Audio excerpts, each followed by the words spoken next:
Hi, my name is Angela Schmidt from Chef U, and I am doing your cooking demo this week. Our subject today is Napa cabbage. It is a Chinese cabbage. It comes from an area near Beijing. It's fewer calories and more protein than your average domestic green cabbage.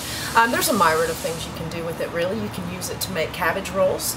If you just take the big leaves, steam them, boil them, and then stuff them with some cooked rice and some sausage and roll it up, cover it with some tomato sauce and bake it until it's nice and bubbly.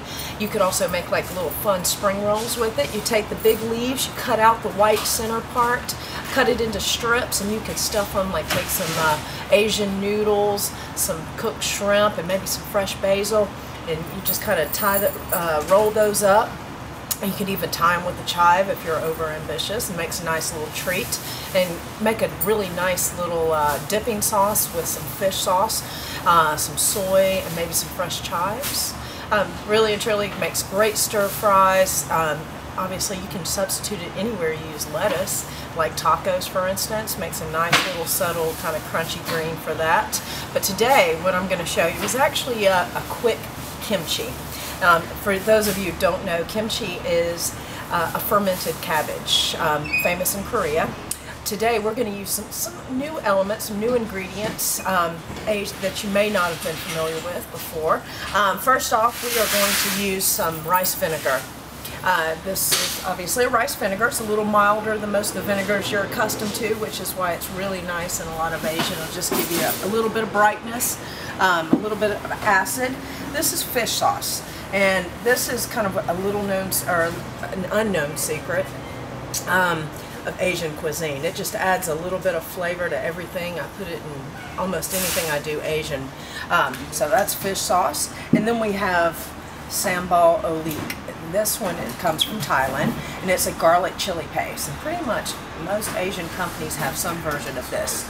Sriracha, which most people are familiar with, is a finer texture garlic chili paste. Sambal's a little chunkier, so I like to use this. Alright, so what we're going to do here is we're going to start off. I've just taken my Napa cabbage and cut it into nice kind of big bite-sized pieces.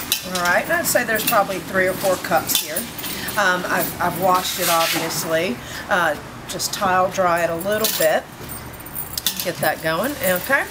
And we're going to mix this in, but first we're going to need to make our paste. So since this is an overnight process and not a fermenting, I'm going to add a few extra little things to it. Right now what I have in here is a little fresh cilantro and chives. Alright, we're going to add a little lime zest and a touch of lime juice to it.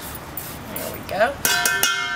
And you know, all the flavors in the zest, all the oils from the fruit, that's where all the flavor comes in. So you really always want to add that. Right, voila. I'm going to start out, I'm going to throw in about 3 tablespoons of rice vinegar. 1, 2, and 3. Now we're going to use about, I'm going to put just about a tablespoon. And we'll taste it. We might put a little bit more. Here we go, 1 tablespoon, or maybe some because it's coming out like that. Voila! That's a good aroma. And then now the sambal chili paste. There we go, look at that. I don't want to get this over, so I'll put that over there. And I'm going to just throw in about 2, because I like mine spicy, so you could really, I guess, add or subtract. Let's add 1 more. As much as you'd like. Voila! Okay. So we've got all of our ingredients. Let's give a nice little bit of salt to it. And I would just probably somewhere around 2 tablespoons for this recipe of salt, because part of the acid and the, there we go, look at that.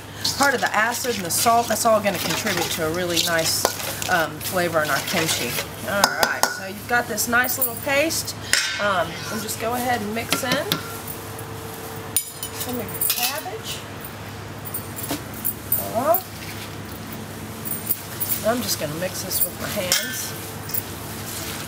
Oh, look at all that nice flavor coming in. So it's going to be nice and salty, a little bit of savoriness from the fish sauce, rice vinegar.